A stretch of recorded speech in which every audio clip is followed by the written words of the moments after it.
नमस्कार, आप सभी का बहुत-बहुत स्वागत है आज के इस बातें मुलाकातें कार्यक्रम में। आशा करता हूँ आप सभी बिल्कुल हेल्दी, वेल्दी और हैप्पी होंगे। और आज के इस बातें मुलाकातें कार्यक्रम में हमारे साथ है सुनीता डिसोजा जो मुंबई से बिलॉन्ग करती हैं और आज हम लोग योग के बारे में कुछ ख़ास जानकारी हम लोग उनसे लेंगे। तो आप सभी की तरफ से उनका बहुत-बहुत दिल से स्वागत है आज के इस प्रोग्राम में और आप सभी की तरफ से नमस्कार। सुनीता जी का बहुत-बहुत स्वागत है। सुनीता जी, जी, बहुत-बहुत स्वागत है आपका जी और शुक्रिया। मैं हमारे इस बातें मुलाकातें प्रोग्राम में दिल से आपका स्वागत है। शुक्रिया आप सभी का। और मान्या हमारे साथ जुड़ गई हैं आपके स्वागत में गीत सुनाने के लिए। मान्या, सुनीता डिसोजा योगा टीचर के लिए गीत सुनाइए, स्वागत है। क्या बात है। सभी को ओम शांति और नमस्कार।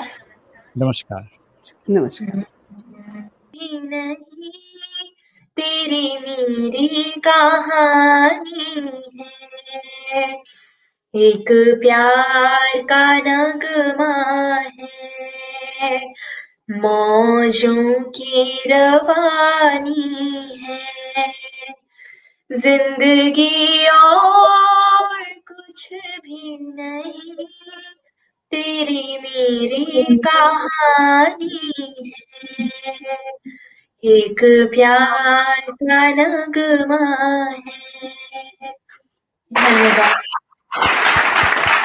थैंक यू मान्या, बहुत-बहुत धन्यवाद, शुक्रिया, बहुत ही प्यारा सा गीत आपने सुनाया।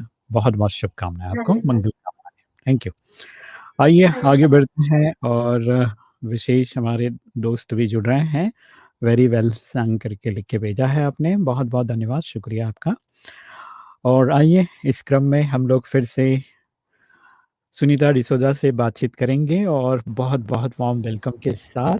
सुनीता जी, सबसे पहले तो आपका बहुत-बहुत स्वागत है और मैं चाहूँगा कि आप अपने बारे में, क्योंकि आपकी मुलाकात हमारे सभी दर्शक मित्र जो रेडियो मधुबन को सुन रहे हैं, तरंग परिवार के लोग देख रहे हैं, उन सभी के लिए आप पहली बार इस मंच पे आए हैं।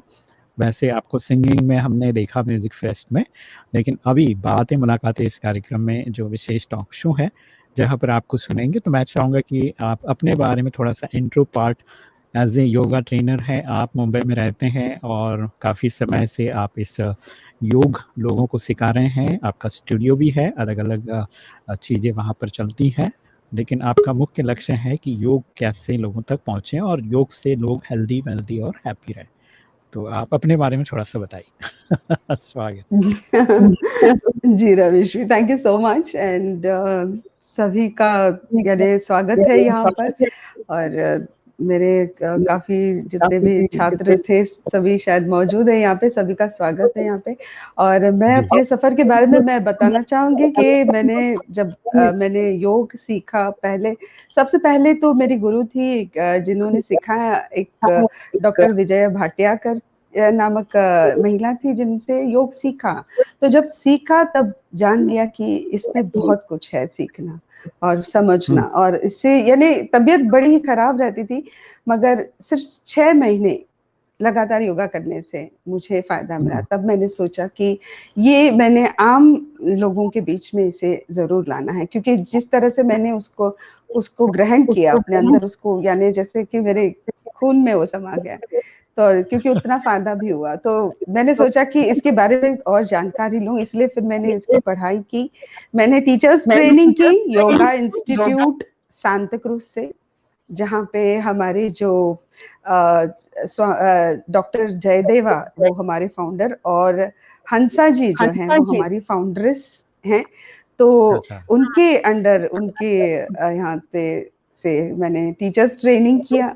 और फिर उसके बाद मेरा जो सफ़र जो मैंने शुरुआत की योग की, धीरे-धीरे करके यानी एक आध ऐसे करके कुछ स्टूडेंट्स को सिखा के आज मैंने करीबन आज तक एक 6 से 7 हज़ार छात्राओं को सिखाया है मैंने, लेडीज़ को यूजुअली, जेंट्स और लेडीज़ बच्चों को मिला के। और योग का जो ये सफ़र रहा मेरा, हाँ, इतने सालों से, तो इसने मुझे सिर्फ यही सिखाया कि योग इंसान को पूरी तरह से शुद्ध बनाता है। टोटली, यानी और जोड़ देता है अपने आप से, माइंड, बॉडी एंड सोल, यानी आपका मन, आपका शरीर और आपकी अंतरात्मा, ये जब जुड़ जाती है, इसी की जोड़ को ही योग कहते हैं, जुड़ जाना। जी। योग का मतलब ये जुड़ जाना। तो जब हम जुड़ जाते हैं अपने आप से, तो होता क्या है कि अपने अंदर की जो खूबियां हैं और अपने अंदर की जो खामियां हैं, वो हमें खुद को नजर आती है। किसी को बताने की जरूरत नहीं है कि तुम्हारे में ये खूबी है या ये खामी है, हम खुद समझ जाते हैं और फिर हम अपने अंदर वो परिवर्तन ला सकते हैं कि यानी क्या हमने अपने अंदर बदलाव लाना है। ठीक है, तो योग से मैंने बस यही सीखा कि योग ने हमें पूरी तरह से, यानी अंदर से जितनी भी अंदरूनी अंदर जो नेगेटिविटी है उसे बाहर निकाल कर उसे फेंक दिया है, और जो जो इस ब्रह्मांड में, इस सृष्टि में जो पॉजिटिविटी है वो हमने अंदर भर ली है, क्योंकि ये सृष्टि हमें सिर्फ जिंदगी दिखाती है।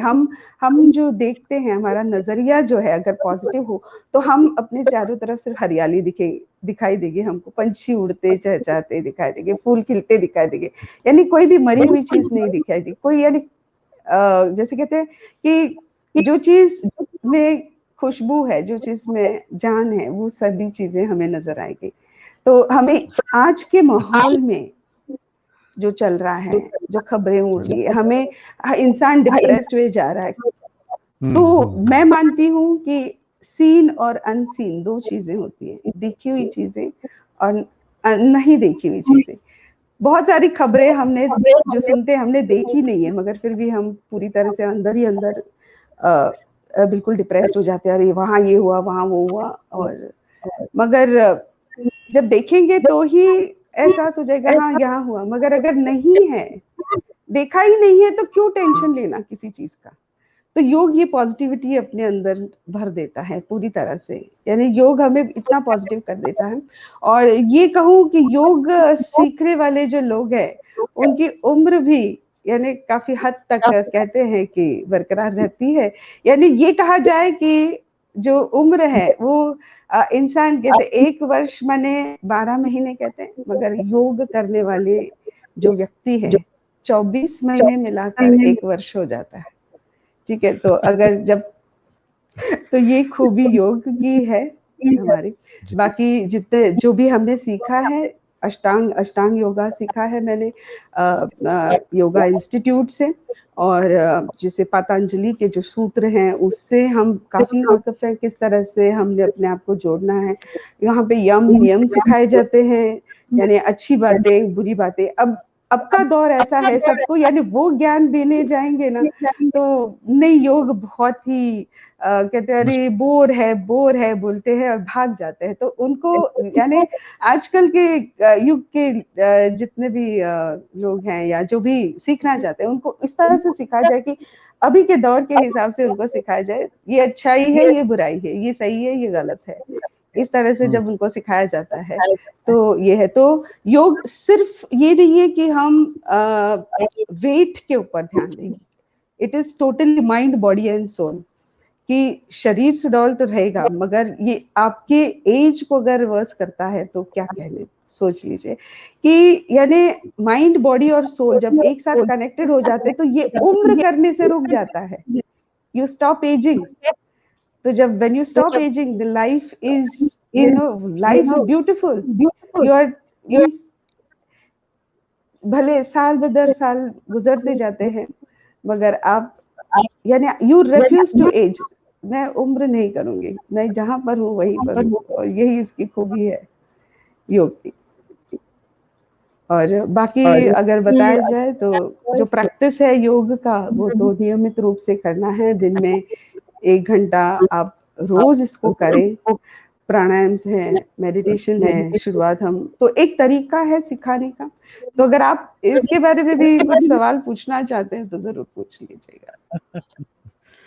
चलिए, बहुत अच्छी बात आपने बताया सुनीता जी। मुझे लगता है कि हमारे दर्शक मित्र जो इस वक्त हमें देख रहे हैं, सुन रहे हैं, और आपके सारे जो बच्चे हैं वो बड़े प्यार से अच्छे मैसेजेस कर रहे हैं।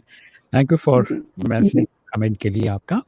और जैसे कि हम लोग आज के समय में करंट सिनारियो में काफ़ी कुछ हम लोग योग के प्रति सजाग हुए हैं, जागरूक हैं, पहले ऐसा नहीं था कि हम लोग योग बोले सो ऐसा लगता था कि बुजुर्गों का काम है या किसी एक कैटेगरी वाले लोगों का ही काम है जो स्पेशली उसके बिना ठीक नहीं हो सकते या बीमार है उनके लिए, ऐसा लगता था। लेकिन आज के समय में ये सबके लिए नीडी हो गया है, क्योंकि हम लोग ये नहीं कह सकते कि कभी कौन सा पेंडेमिक हमें अटैक करेगा और हमें ये चेतावनी दे देगा कि भाई तुम योग नहीं किया है या योग करो करके। आज हम लोग इन सारी चीज़ों को समझ रहे हैं। तो पर्टिकुलर मैं चाहूँगा कि जैसे इम्यूनिटी की बात होती है, किसी भी पैंडेमिक में बहुत ज़्यादा जो वायरस या किसी भी चीज़ की अगर हम लोग देखते हैं महामारी आती है, तो उसमें आपका इम्यूनिटी बहुत इम्पोर्टेंट रोल प्ले करता है। तो योग के अंदर किस टाइप के हमारे आसन हो जिससे हमारा इम्यूनिटी बूस्टर हो जाए, वो थोड़ा-सा बताइए? जी। जी, जी रमेश जी। एक्चुअली देखिए सबसे बेहतरीन चीज़ जो हमारी इम्यूनिटी को बढ़ाएगा वो एकमात्र मुफ्त मिलने वाली चीज़ इस संसार की, और वो है ये हवा, ठीक है? The oxygen that we receive. जी, जी। एकमात्र मुफ्त मिलने वाली चीज़ इस संसार की जिसके ऊपर कोई भी हमें पैसा नहीं देना पड़ता है, मुफ्त मिलती है, इंसान को इसकी कद्र नहीं होती, और बाद में जब वो ये इसका सही ढंग से इस्तेमाल नहीं करता, बाद में उसको खरीदना पड़ता है ऑक्सीजन जी, जी। सिलेंडर्स के द्वारा। तो जब ये मुफ्त में मिलता है तब इसका इस्तेमाल करें, और वो है प्राणायाम्स के द्वारा। तो आप सबसे बेहतरीन चीज़ जो है इंसान की इम्यूनिटी बूस्टर है, वो है आपके प्राणायाम्स, ठीक है? तो कई तरह के प्राणायाम हैं, आप जैसे अनुलोम-विलोम है, अनुलोम-विलोम यानी इसे हुँ, ऑल्टरनेट नॉस्ट्रल ब्रीदिंग कहते हैं। जैसे हमारी नासिकाएँ हैं, तो हुँ। राइट नासिका जो है आपके शरीर के अंदर के हीट को जो है बैलेंस करती है, और लेफ्ट नासिका तो कोल्ड को बैलेंस करती है। तो हीट और कोल्ड जब आपका बैलेंस है, ठीक है? माने चंद्र नाड़ी जो लेफ्ट है चंद्र नाड़ी, राइट है सूर्य नाड़ी। अगर हुँ, हुँ। हीट और कोल्ड दोनों साथ में रहे, बैलेंस रहे, तो आपकी इम्यूनिटी बनी रहेगी, बरकरार रहेगी, ठीक है? तो और सबसे ज़्यादा जो भी वायरस जो है, उसकी एंट्री भी जो होती है वो ये इन नासिकाओं से ही होती है, ठीक है? अच्छा, अच्छा। वायरस जो है, यस, ये through the breathing, you know. तो ब्रीदिंग, तो अगर हमारा ब्रीदिंग सही हो जाए, एक तो सही ढंग से, यानी सुबह जब आप उठते हो तो जब ब्रश वश करते हो तो थोड़ा सा गर्म पानी से थोड़ा नाक को भी साफ कर लीजिएगा। वैसे शतकर्म बहुत है, एक जल नेति नामक एक शतकर्म है जहाँ पे हल्के नमक वाले पानी से आपको एक पात्र मिलता है जल नेति का, उससे आप नाक से उसको लेते हैं, एक तरफ से दूसरे से निकालते हैं। वो एक तरीका है आपकी नासिकाओं को क्लीन करने का, ठीक है? आपका जो नेज़ल ट्रैक है उसको क्लीन करने का। तो वो अगर साफ रहेगा, क्लियर रहेगा, तो आप प्राणायाम अच्छी तरह से कर पाएँगे, ओके? और कहते हैं कि लगातार प्राणायाम करने से, कहते हैं कि आज जो ये वायरस मारने के लिए जो चीज़ जो ज़रूरत है, आजकल जो नेज़ल स्प्रेज़ और वो जो अवेलेबल है, इसमें जी, नाइट्रिक ऑक्साइड होता है, और कपालभाति, अनुलोम-विलोम, भस्त्रिका, ये सारी चीज़ें हमें नेचुरल नाइट्रिक ऑक्साइड जो है वो दिलवाती है।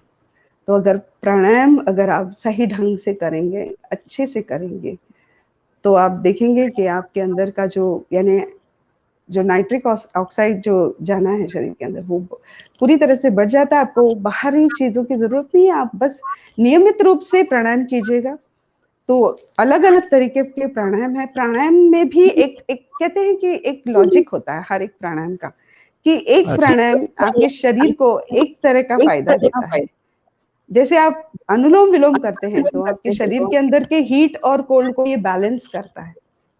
हुँ, आप हुँ, हुँ। कपालभाति करते हैं, तो कपालभाति माने, कपाल माने आपका ललाट, भाति माने भट्टी, ठीक है? हुँ, हुँ। तो आपके दिमाग के अंदर के कचरे को भट्टी में डाल देना था। जब हम कपालभाति करते हैं, तो जिस तरह से आपका मूवमेंट है, तो इससे जो दिमाग के अंदर के कचरे को भी जलाता है, आपके टॉक्सिन्स को भी जलाता है, शरीर के अंदर में जितनी भी नेगेटिविटी उसे जलाते हैं, ब्लॉकेजेस निकाल देता है कपालभाति। मगर इससे क्या होता है, हीट जनरेट होता है। कोई भी चीज़ जलाने के लिए क्या होता है, हमको आग लगानी पड़ती है, तो हम शरीर के अंदर वो कहते हैं हीट को जनरेट करते हैं और इसे जलाते हैं। तो कपालभाति में हीट जनरेट होता है, अनुलोम-विलोम में हीट और कोल्ड बैलेंस होता है। शीतकरी प्राणायाम में बहुत ही गर्मियाँ जहाँ पर है, जहाँ पे बहुत गर्मी होती है तो शीतकरी प्राणायाम की जाती है, जहाँ पे आपको ठंडक यानी मुँह से आपको हवा खींचनी है, नाक से छोड़ देनी है, तो शरीर में ठंडक पैदा हो जाती है। तो गर्मी के जगह पे जाके कपालभाति करो, भस्त्रिका करो, भस्त्रिका जहाँ पे सांस लेना छोड़ना बड़ी तेजी से, तो और हीट जनरेट हो जाता है कि ठंड नहीं ज्यादा लगती। ठंड के गांव में जहाँ पे गर्मी है शीतकरी प्राणायाम चलेगा, और नॉर्मल तरीके से आप लोग रोज आप लोग अनुलोम विलोम कीजिए, आपका शरीर जो है उसका हीट और कोल्ड बैलेंस रहेगा। जी। सुनीता जी, बहुत ही अच्छी बात आपने बताया किस तरह से हम इम्यूनिटी बूस्टर अपना बढ़ा सकते हैं, इम्यून जी जो है, तो उसके लिए आपने ऑक्सीजन जो है, हमारा जो ब्रीथिंग एक्सरसाइज है, प्राणायाम है, वो आपने बताया, अनुलोम विलोम और कपालभाति, भस्त्रिका, ये सारी चीज़ें आपने बताया। और हमेशा जो है अपना नज़ल को जो है क्लीन रखें, इससे आपकी जो है वायरस वाली जो समस्या है वो ख़त्म हो जाएगी। और रेगुलर आपको करना है। कई बार होता है हम लोग 10-15 दिन उठ जाते हैं एक जोश के साथ कि मुझे करना है, फिर उसके बाद रेगुलर उठने में कंटाला करते हैं। तो रेगुलरिटी मस्ट, इसके लिए योगा टीचर या कोच की ज़रूरत पड़ती है, अदरवाइज़ फिर हम लोग को 10 दिन करके सोचते हैं कि हमने कर लिया है। तो वो चीज़ें बिल्कुल। ना हो, इसके लिए आपको सुनीता डिसोजा जैसे टीचर्स की ज़रूरत पड़ती है, ट्रेनर की ज़रूरत पड़ती है, तो उनके साथ ज़रूर जुड़े रहें, क्योंकि आपका उनके साथ जुड़े रहना बहुत ज़रूरी है, तो आप हेल्दी, वेल्दी और हैप्पी रहेंगे। कई बार हम लोग कुछ चीज़ें टीवी में देख के सीखते हैं, लेकिन टीवी में देख के सीखना मजबूरी में ठीक है, लेकिन जब आपको फिज़िकली कोई ट्रेनर अगर आपको सिखाते हैं, तो वो ज़्यादा बेनिफिशियल रहेगा और आप उनके साथ वार्तालाप कर सकते हैं। टीवी में कहाँ वार्तालाप होगा, है ना? जी और बिल्कुल। जुदा हो गए तो 100%, 100%, 100% सच बात आपने कही है ये। थोड़ा-सा आप जो है एक्स्ट्रा स्मार्ट ना होते हुए स्मार्ट ज़रूर बने और अपना जो है कर्तव्य को निभाएँ, टीचर्स के साथ ही रहकर उनसे सीखें, समझें, फिर प्रॉपर्ली आप सीखने के बाद तो इंडिविजुअली आप अपने घर में कर सकते हैं आराम से, उससे कोई प्रॉब्लम नहीं है। तो आइए आगे बढ़ते हैं, अन्नपूर्णा हमारे साथ हैदराबाद, महाराष्ट्र से महाराष्ट्र से जुड़ गई हैं। अन्नपूर्णा, कैसे हैं आप? जी सर, मैं अच्छी हूँ। और योगा ट्रेनर सुनीता जी से कुछ पूछना है आपको? नहीं पूछना तो नहीं है, पूरे आंसर्स उन्होंने बता दिए अपने आप ही बिना पूछे ही। अच्छा। अच्छा, आपको डॉक्टर बनना है तो कुछ पूछो ना दिमाग तेज करने वाला कौन-सा एक्सरसाइज़ है? सब मेरे को ही बताना पड़ता है। सर मेरे ख्याल से सिर्फ स्टडीज़ करने के लिए शायद मन ही इम्पोर्टेंट होता है, जो हाँ। मन लगाकर हमें पढ़ना चाहिए। तो हम जो भी कर सकते हैं तो आराम से कर सकते हैं। उसके लिए शायद योगा पता नहीं सर, बट हाँ, meditation is most important I think sir. हुँ। अभी देखो कितना कन्फ्यूज़न है, मेडिटेशन करे, योगा करे, मन को ठीक देखिए करे, हाँ, हर हाँ, चीज़ मुश्किल हो मेडिटेशन जाए। भी है। हाँ, थोड़ा-सा पढ़ाई हमारा अच्छा मेडिटेशन हो, जल्दी से याद हो जाए, उसके लिए क्या करना चाहिए? कौन-सा एक्सरसाइज़ है? ठीक है। एक्चुअली जो है याददाश्त आपकी अगर बिल्कुल तेज़ होने की ज़रूरत है, तो एक तो आपका जो तरीका है पढ़ाई का और इसका उसका, देखो पूरे दिन में हम व्यस्त रहते हैं, किसी न किसी चीज़ में उलझे रहते हैं। तो कहते हैं कि ब्रह्म मुहूर्त जो है, वो एक समय होता है जब आपके सेंसेस पूरे खुले होते हैं। आप हुँ। उस वक़्त अगर पढ़ाई करते हैं, तो जो पढ़ाई है वो आपकी पूरी तरह से यानी मुकम्मल हो जाती है। यानी ब्रह्म मुहूर्त वो समय है जब आपकी दोनों भी नाड़ियाँ, जो चंद्र नाड़ी और सूर्य नाड़ी जो है खुली रहती है। आप देखेंगे एक फ्री फ्लोइंग है, एक टाइट है, मगर ब्रह्म मुहूर्त माने सुबह 4 बजे से लेके इट स्टार्ट्स, यानी जब पौ पड़ती है, द हुँ। Rising before the rising of the sun, you know, sun. The break of dawn जिसे कहते हैं, उस वक्त से लेकर ओके अराउंड 6 o'clock, यानी ये कहें कि 3:30 बजे आप लोग उठ जाइए और 6-7 बजे तक आपकी पढ़ाई कीजिए। वो ब्रह्म मुहूर्त कहा जाता है। उस वक्त आपकी दोनों भी नासिकाएं जो हैं वो बड़ी, जो चंद्र नाड़ी सूर्य नाड़ी दोनों भी खुली रहती हैं, ठीक है। और जो भी पढ़ाई करते हैं सीधा दिमाग में पूरी तरह से रजिस्टर हो जाते हैं। इसके लिए और कोई चीज़ की ज़रूरत नहीं है, ठीक है। और उस वक़्त ना ही आपका मोबाइल चलता है, ना ही किसी के मैसेजेस आते हैं, ना ही आपको किसी और चीज़ में उलझना पड़ता है। कोई चीज़ नहीं रहती है, तो you can do create wonders when you study that time. मगर इसके लिए थोड़ा जल्दी सोना भी पड़ेगा, ऐसा नहीं कि आप 10 बजे 12 बजे तक आप लोग टीवी देखते रहें और फिर बाद में सोचे कि नहीं हम उठेंगे 3 बजे, आपसे उठा नहीं जाएगा और उठेंगे तो भी नींद आ जाएगी। थैंक यू मैम, बहुत ही अच्छी बात आपने बताया। चलिए अन्नपूर्णा, मुझे लगता है कि आपको जवाब मिल गया, तो एक छोटा-सा मुखड़ा अंतरा, एक गीत सुनीता जी के लिए सुनाइए। जी सर।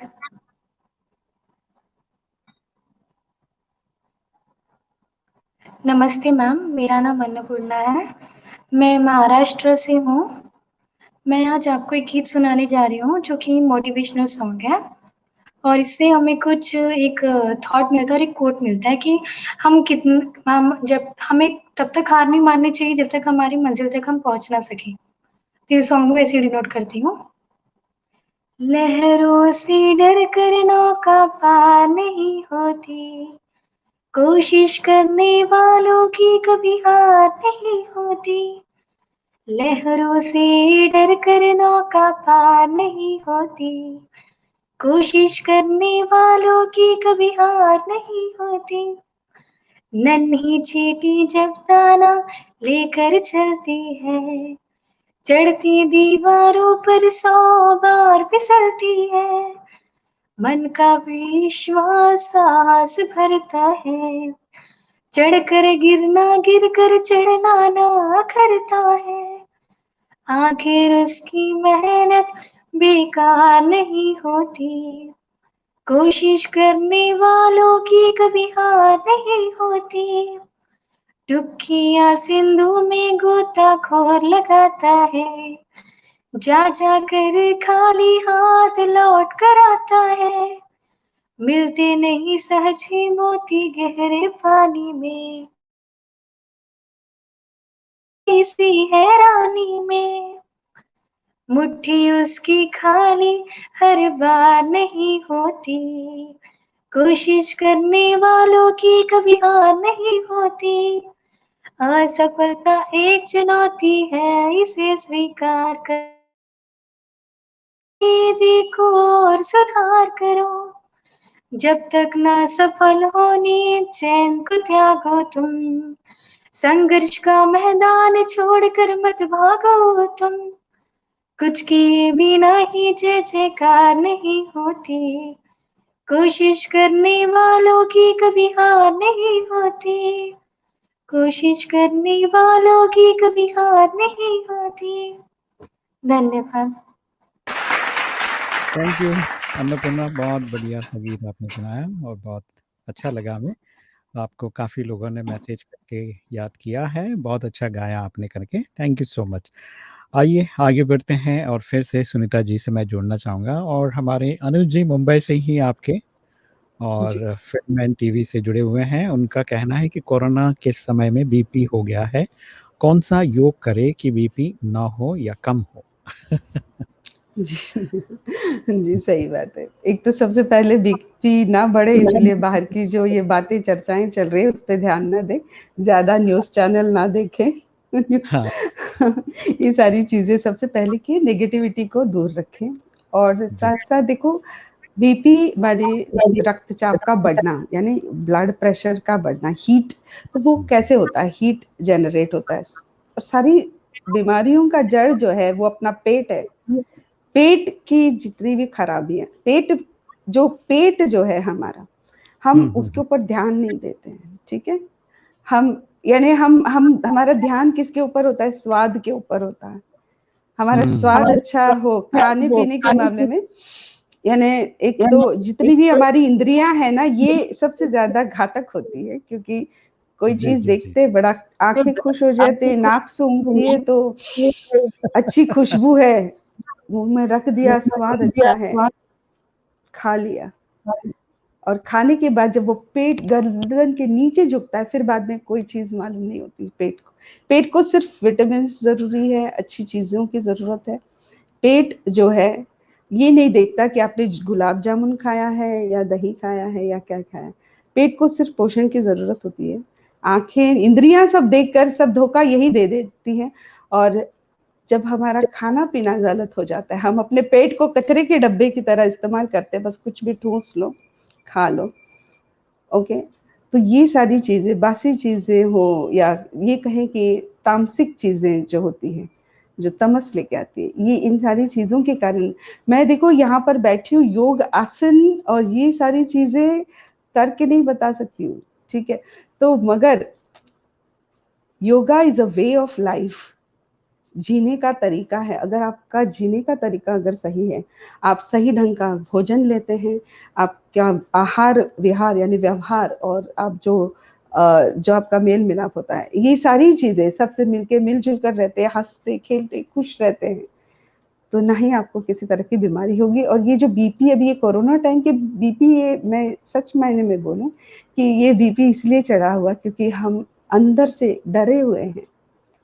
डर के कारण ही ये प्रॉब्लम हो रहा है। डर, इंसान को सबसे बड़ा डर किस चीज़ का होता है? मौत का। हालाँकि इंसान ने अपनी मौत देखी नहीं है। तो डर, अगर हमने अपनी मौत ही नहीं देखी है तो डरना किस बात का? तो हम अपने ढंग को सही करें, खाने-पीने का तरीका जो है वो सही करें। और जैसे कहा जाता है कि जैसे बीपी माने हीट बढ़ता है, यानी बहुत ज़्यादा खून का जो प्रवाह है सर की तरफ चला जाता है। तो उसे उतारने के लिए प्राणायाम सबसे बेस्ट है, अनुलोम-विलोम जो करते हैं। शीतकरी प्राणायाम एक है जिसे हम करते हैं। शीतकरी माने शीतलता लेके आना, ठंडक लेके आना, हमको बस जो ऊपर चढ़ गया है उसको उतारना है। ऐसे मुँह से साँस लेनी है, ठीक है? वो एक तरीका, जब उस वक़्त आपको बीपी चढ़ रहा है तो उसको। और साथ-साथ जो जिन चीज़ों में ठंडक है, जिन चीज़ों में ठंडक है उसका सेवन करना, ठीक है?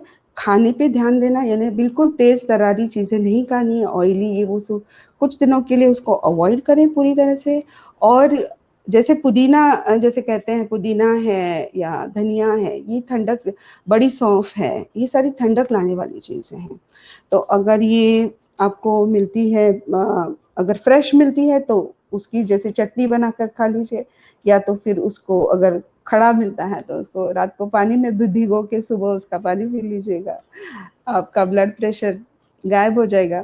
सबसे ज़्यादा जो मिंट मिंट लीव्स है, मिंट लीव्स की चटनी जो है आप बना के आप पूरा दिन में खाइए, फ्रेश सुबह से लेके शाम तक उसका सेवन कीजिएगा, या उसे पानी में घोल के उसे पी लीजिएगा, ब्लड प्रेशर नहीं होगा आपको।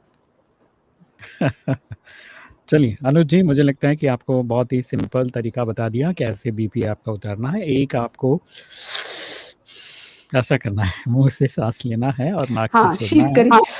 शीत करी जो है ना, वो आपको एक सवेरे-सवेरे उठ के आप इसका आनंद ले लीजिए और ठंडा हवा अंदर जाने दें और नॉर्मल रखिए अपने आप को और डरिए नहीं और न्यूज़ चैनल को ज़्यादा मत देखिए और चटनी बना के खाइए पुदीना का या फिर ठंडा शरबत पीजिए जिसमें धनिया वगैरह डाल लीजिए, है ना? बड़ी शॉप का भी आप शरबत पी सकते हैं। तो बहुत अच्छी बात है, अच्छी-अच्छी चीज़ें पीने के लिए, खाने के लिए बोला है आपको। तो एक क्योंकि और मैसेज मेन आया था। चीज़ वही है, हाँ, मेन चीज़ क्या रह गया? पेट। हाँ? खराबी जो है वो पेट के कारण ही होती है, यानी हाँ, हाँ, सही। ये बीमारियों का मेन ज हुँ, हुँ, हुँ। जी। जी।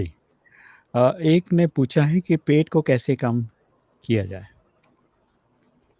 पेट को कैसे? कम किया जाए, पेट। हाँ, ठीक है। देखिए, पेट यानी पेट ऐसी चीज़ है जो सबसे पहले बाहर आती है और सबसे लास्ट अंदर चली जाती है, ठीक है? तो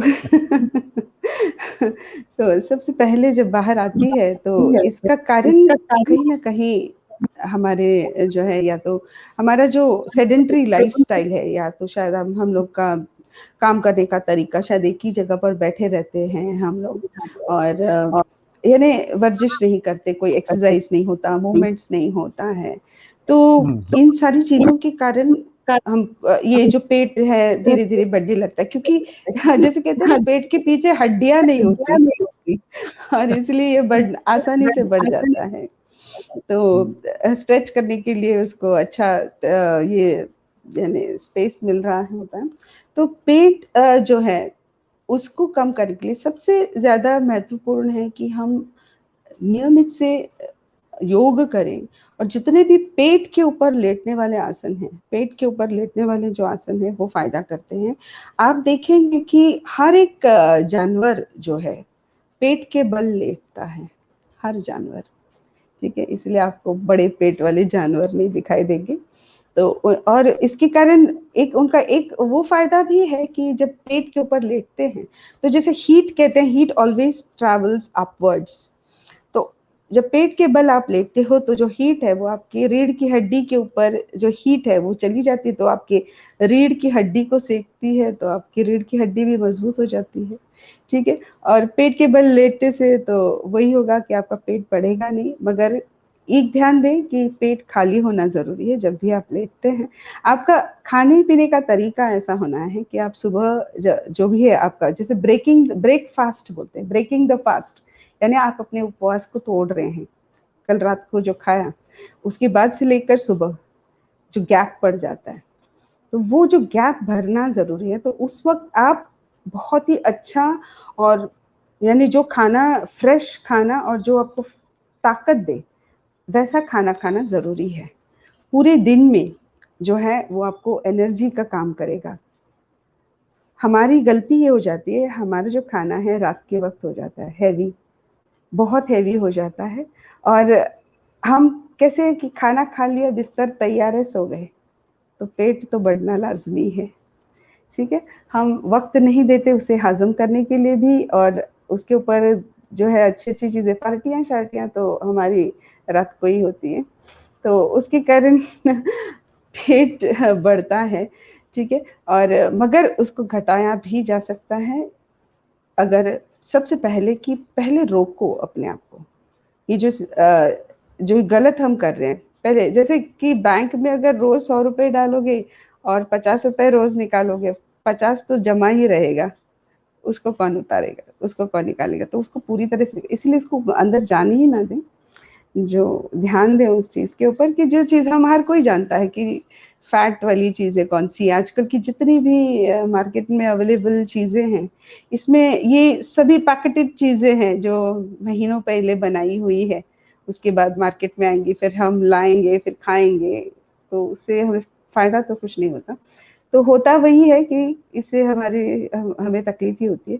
तो कोशिश करेंगे कि हम पहले ध्यान दें खाने-पीने पे, जब हम रोक लें इन सारी चीज़ों को और फिर उसके साथ हम एक्सरसाइज़ेज़ करें, पेट के बल लेटने वाले जितने भी आसन हैं, हमारे भुजंग आसन है, शल्भ आसन है और धनुरासन है, ये सारी चीज़ें आपको आपके पेट को कम करने में बहुत मदद करेगी। जी, जी। सुनीता जी, बहुत ही अच्छी बात आपने बताया और आशा करता हूँ हमारे सदानंद शिंदे जी ने जो पेट के लिए सवाल पूछा था उनको उन्होंने थैंक यू कहा और मुझे पता भी चल गया ये भी कहा।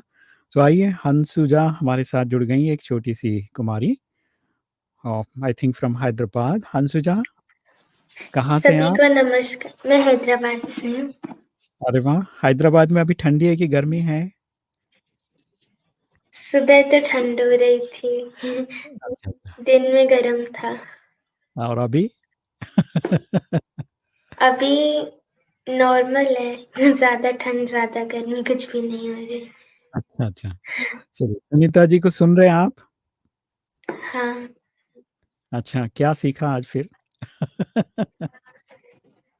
बहुत सारी चीज़ें योगा से रिलेटेड, स्टडीज़ पर कैसे फ़ोकस करना है। अरे वाह! तो कितना बजे उठ के आप स्टडी करने वाले हैं? अ, 4:30। अच्छा। वाह! चलिए, हंसिजा बहुत-बहुत धन्यवाद, शुक्रिया। और सुनीता जी के लिए कुछ सुनाओ आप अच्छा से गाते हैं सुना मैं म्यूज़िक प्रैक्टिस करते हैं तो। जी। वैसे सुनीता जी भी गाती हैं, लेकिन हम लोग चाहेंगे कि आज उनको सुनाएँ। तेरी है ज़मीं, क्या बात तेरा आसमां, तू बड़ा मेहरबान, तू बख्शीश कर सभी का है तू, सभी तेरे खुदा मेरे, तू बख्शीश कर। तेरी है ज़मीं, तेरा आसमां, तू बड़ा मेहरबान, तू बख्शीश बख्शीश कर, सभी का है तू, सभी तेरे खुदा मेरे, तू बख्शीश कर, तेरी मर्जी से मालिक हम इस दुनिया में आए हैं, तेरी मर्जी से मालिक हम इस दुनिया में आए हैं, तेरी रहमत से हम सब ने ये जिस्म और जान पाई है, तू अपनी नजर हम पर रखना, किस हाल में है ये खबर रखना, तेरी है ज़मीं तेरा आसमां, तू बड़ा मेहरबान, तू बख्शीश कर, सभी का है तू, सभी तेरे खुदा मेरे, तू बख्शीश कर, तू चाहे तो हमें रखे, तू चाहे तो हमें मारे, तू चाहे तो हमें रखे, तू चाहे तो हमें मारे, तेरे आगे झुका के सर खड़े हैं आज हम सारे, ओ सबसे बड़ी ताकत वाले, तू चाहे तो हर आफत टाले, ओ सबसे बड़ी ताकत वाले, तू चाहे तो हर आफत टाले, तेरी है ज़मीं तेरा आसमां, तू बड़ा मेहरबान, तू बख्शीश कर, सभी का है तू, सभी तेरे खुदा मेरे, तू बख्शीश कर। धन्यवाद। वाओ! बहुत बढ़िया। मुझे लगता है कि आप सभी को भी अच्छा लग रहा है और बड़ा प्यारा-सा गीत हंसिजा ने सुनाया। हंसिजा, आपके लिए सभी लोगों ने बड़ा प्यार से मैसेज किया है। Very nice, very beautiful, superb thank ऐसे यू। है। तो आपका गाना सबको पसंद आ रहा है। तो आगे चल के क्या बनेगी आप? अभी कुछ डिसाइड नहीं करा है। अच्छा, अच्छा, जब डिसाइड करेंगे तो बता देना। सिंगर बनना है तो मेरे को बता देना और योगा टीचर बनना है तो सुनीता जी को बता देना। Okay, thank you so much Anshuja, thank बहुत-बहुत धन्यवाद। यू। तो आइए आगे बढ़ते हैं सुनीता जी, मुझे लगता है कि आपको हंसिजा का गाना सुनकर बहुत अच्छा फ़ील हो रहा बहुत, होगा। बहुत, बहुत प्यारा, बहुत प्यारा गाया है। आपका भी मन गाने का हो रहा होगा, तो मैं बाद में आपको टाइम देता हूँ। फिलहाल अभी कुछ सवाल पूछ लेते हैं। जी, जी, तो जैसे कि अभी जैसे ऑपरेशंस वगैरह होते हैं या पोस्ट ऑपरेशन के बाद या ऑपरेशन के बाद योगा वगैरह करने के लिए कभी-कभी वो फिजियोथेरेपिस्ट वगैरह के साथ भी जोड़ दिया जाता है। तो जी, ऐसे कौन से आसन्स हैं जो हम लोग आफ्टर ऑपरेशंस भी कर सकते हैं? जी। ठीक है, योग वैसे देखा जाए बहुत सरल है, अगर अष्टांग योग जो फ़ॉलो करते हैं, तो हुँ, हुँ, हुँ। बहुत ही सिंपल है, कहीं पर भी आपको हुँ। ज़ोर नहीं देना है। जहाँ पर आप ज़ोर देते हो, जिस चीज़ हुँ, में हुँ। बहुत ताकत लगाते हो, फिर तो वो योग नहीं है, ठीक है? अच्छा, अच्छा। तो यस, तो आजकल यानी लोग सोचते हैं हाँ, कुछ कुछ फ़ास्ट करें, कुछ ज़ोर-ज़ोर करें, कुछ हेवी-हेवी करें तो हम यानी तो वो योगा है मगर वो योग नहीं। योग योग इस जिसे कहते हैं कि सुखम सुलभम, तो क्या बात है! सुख महसूस होना चाहिए, आसान लगना चाहिए। तो ऑपरेशन के बाद जितने भी कुछ खड़े रहकर आसन हैं, जैसे ताड़ासन है या फिर हुँ, हम लोग कुछ शरीर के ऊपरी हिस्से के लिए हम कुछ हाथ के व्यायाम करते हैं, कुछ गर्दन के व्यायाम करते हैं। तो इससे भी पूरा शरीर चलता रहता है। बैठ के हम पश्चिमोत्तानासन करते हैं। पश्चिमोत्तानासन से जो है अच्छे से स्ट्रेचेस मिल जाते हैं पूरी बॉडी को। और अगर जो यानी अगर आप ज़मीन पे नहीं बैठ सकते, आप बेड के ऊपर भी बैठ के इसे कर सकते हैं। आप पश्चिमोत्तानासन कीजिए, आप पर्वतासन कीजिए यहाँ पे बैठ के।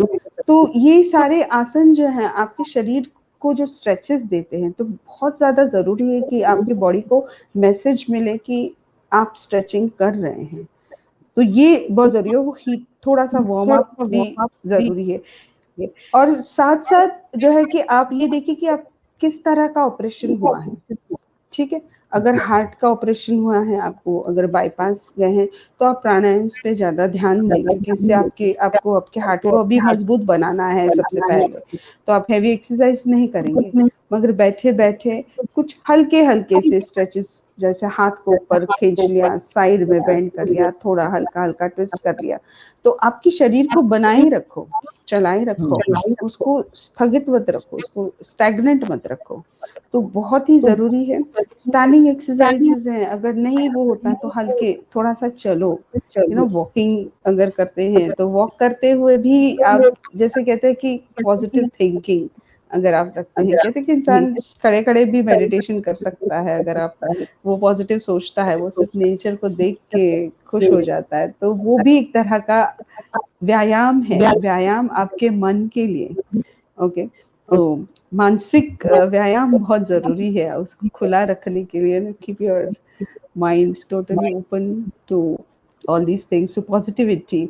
और ये जब आप यानी जो आप जीने का तरीका अगर सही रहेगा, तो किसी भी प्रकार का ऑपरेशन है, उसे आपको वापस आने के लिए फॉर द रिक्यूपरेशन टाइम जो है वो एकदम फ़ास्ट हो जाएगा। यहाँ पे जी। जैसे मेरे यहाँ लेडीज़ आती हैं तो डरी-डरी सी आती है, मेरा ऑपरेशन हुआ था, सिज़ेरियन हुआ था, मैं कर पाऊँगी? मैंने कब किया था? कितने 2 साल हुए, 3 साल। अब मैंने बोला 2-3 साल, मैंने बोला 3 महीने में मैं कराती हूँ लेडीज़ को, कि 3 महीने के अंदर आपको खड़े रहना है। नेचर अपने आप से हर इंसान का शरीर अपने आप में एक चिकित्सा केंद्र है। It's a medical centre. Her self healing जिसे कहते हैं, हर एक चीज़ कहते हैं कि उस परमात्मा ने बनाई कि वो हीलिंग हो जाता है। कि अगर जानवर जो सड़क पे घूमते रहते हैं जंगलों में, उनके लिए कोई डॉक्टर नहीं है, मगर वो अपने आप को सेल्फ हीलिंग कैसे लाते हैं? उनके घाव होते हैं, तो अपने लाड़ से ही, ज़ुबान से उसे चाट-चाट कर उसे ठीक कर देते हैं। तो इसका मतलब शरीर के अंदर ही वो हीलिंग मौजूद है। उसको जागृत करना बहुत ज़रूरी है। अपने अंदर के हीलिंग सिस्टम को जागृत करो, और वो तभी होगा जब आप खुद के पर विश्वास रखोगे कि मैं ठीक हो जाऊँगी, हर चीज़ से ठीक हो जाएगी। अब का भी जो समय है, डरो मत, कोरोना ये सारी चीज़ें तो अपने आस-पास पड़ी हुई है। मगर अपने शरीर को ऐसा कीला बनाओ, इतना मज़बूत कि कोई बाहरी चीज़ आपको अटैक ना कर सके। जी। सुनीता जी, बहुत ही अच्छी बात आपने बताया कि कैसे हम अपने आप को ठीक रख सकते हैं। इसलिए मराठी में एक स्वामी समर्थ गुरु होकर गए, उन्होंने कहा तुझा है तुझा पाशी, वरना आपके पास आपका इलाज है। और जो कुछ आप अगर अंदर से अपने आप को ठीक कर लेंगे तो बाहर की चीज़ें तो नॉर्मल है, वो अपने आप ही ठीक हो जाएगी कुछ समय के बाद में। तो इसीलिए अपने आप को ठीक रखना बहुत ज़रूरी है, और योग, मेडिटेशन जो है हम सभी को अपने अंतर मन को ठीक रखने के लिए प्रयास करता है या हमें मैसेज देता है।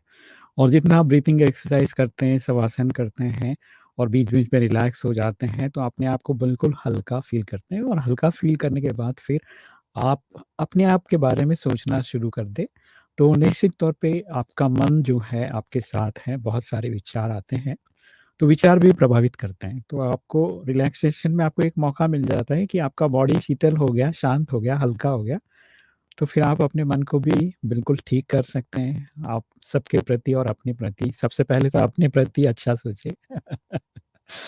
अपने प्रति अच्छा सोचना शुरू करेंगे तो नेचुरली फिर दूसरों के लिए भी, आपको अगर अच्छा सोचने से सुख आपको मिल रहा है, तो दूसरे के बारे में भी अच्छा ही सोचने से उनको भी सुख मिलेगा। तो जीवन का मतलब ही है कि सुख दो, सुख लो।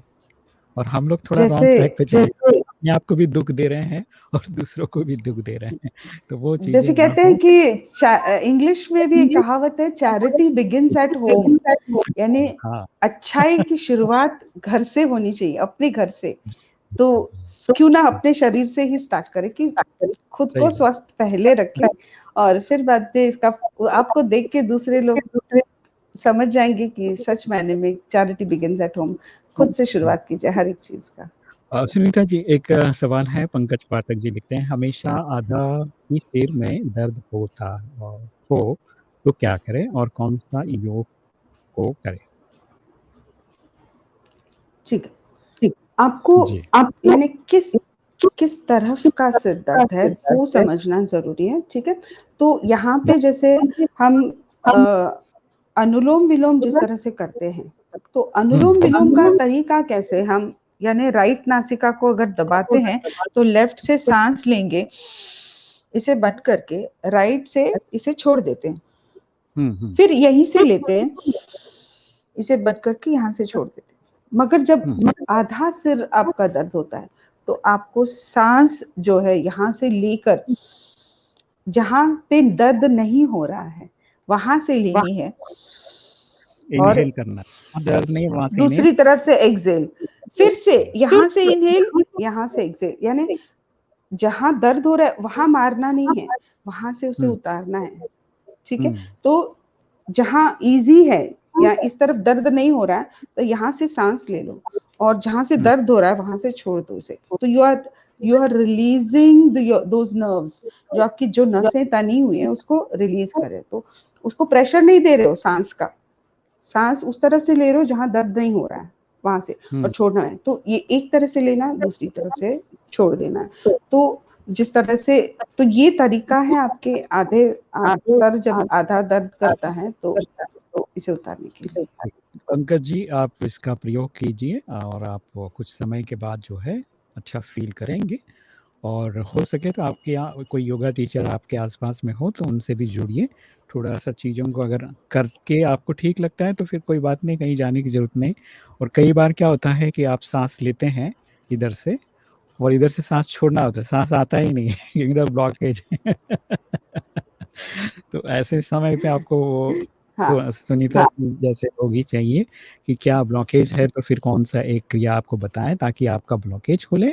उसके साथ में मेरे ख़्याल से ब्लॉकेज खुलते ही आपका दिमाग की बत्ती भी जल जाएगी, मना माइग्रेन ठीक हो जाएगा और फिर आप अच्छी तरह से अनुलोम-विलोम भी कर पाएँगे। तो कुछ चीज़ें अगर आपको कहीं रुक जा रहे हो आप, कई बार होता है मैंने सुन लिया सुनीता जी ने बोला कि ऐसे ले लो, ऐसे छोड़ो। यस, मैं करने गया हो नहीं रहा है, तो फिर मैं सुनीता जी को पूछना पड़ेगा ना मेरे को भई क्या इसकी इसका क्या इलाज? हम लोग क्या सोचते हैं फिर चलो ठीक है कुछ डॉक्टर के पास ही चलो गोली ले लो, गोली से टेम्परेरी ठीक हो जाएगा ऐसा कर दो, तो ऐसा नहीं करना है, हमें पूछना है तो आपको पूरा डिटेल मालूम पड़ेगा। तो चलिए वक़्त बहुत धीरे-धीरे हम जो है प्रोग्राम के अंतिम पड़ाव पे पहुँचे हैं। मेरे ख्याल से अंतिम पड़ाव नहीं न्यू बिगिनिंग से क्योंकि यहाँ पर हम लोग बातें कर रहे हैं योग के बारे में, मेडिटेशन के बारे में। तो आइए एक बिगिनिंग और करते हैं। सुनीता जी, मैं चाहूँगा कि एक छोटा-सा गीत के साथ समाप्त करते हैं। चलिए सुनाइए एक गीत। जी, जी। सबसे पहले मैं तो यहाँ पर, यानी ये इस मंच पर जो पहुँची हूँ सप्त सुरम के द्वारा, मैं सप्त सुरम के हमारे जो कर्ता-धर्ता हैं, हमारे कैप्टन तरुण जी हैं, उनका धन्यवाद कर लूँ। जी, क्योंकि कैप्टन तरुण अगर नहीं होते तो हम यहाँ तक नहीं आ पहुँचते। ये यानी एक माध्यम, हम योगा टीचर हैं मगर हम संगीत से जुड़ गए हैं उनके साथ, यानी सप्तसुरम के द्वारा, और बहुत ही अच्छा ये एक हमारा इंस्टाग्राम आप फ़ॉलो कीजिएगा सभी, और फ़ेसबुक में भी आप सप्तसुरम को फ़ॉलो कीजिए। आज मैंने उसका लोगो लेके मैं बैठी हूँ, और यहाँ पे मेरे दीवार पे यहाँ पीछे भी सप्तसुरम लगा है, क्योंकि सप्तसुरम माने connection of the souls, okay? जो 7 सुर हैं ज़िंदगी के, जो 7 रंग हैं जिसे कहते हैं इंद्रधनुष के, तो ये इंसान को जो खुशी दिलवाता है, ये चीज़ ये आपको सप्तसुरम में मिलेगा, ओके? और हम यहाँ तक आ पहुँचे, सबसे बड़ी बात है ये जो योगदान है ये हमारे कैप्टन के कारण है और इस सप्तसुरम के कारण ये। तो बस इसी को मद्देनज़र रखते हुए मैं एक गाना पेश करती हूँ जो 7 सुरों से ही जुड़ा हुआ है। मैंने तेरे लिए ही 7 रंग के सपने चुने, सपने सुरीले सपने, मैंने तेरे लिए ही 7 रंग के सपने चुने, सपने सुरीले सपने, कुछ हंसते कुछ गम के, तेरी आंखों के साए चुराए नशीली यादों ने, ओ मैंने तेरे लिए ही 7 रंग के सपने चुने, सपने सुरीले सपने। छोटी बातें छोटी छोटी बातों की है यादें बड़ी, भूले नहीं बीती हुई एक छोटी घड़ी, छोटी बातें छोटी छोटी बातों की है यादें बड़ी, भूले नहीं बीती हुई एक छोटी घड़ी, कभी कभी तो आवाज देकर मुझको जगाया ख्वाबों ने, ओ मैंने तेरे लिए ही 7 रंग के सपने चुने, सपने सुरीले सपने।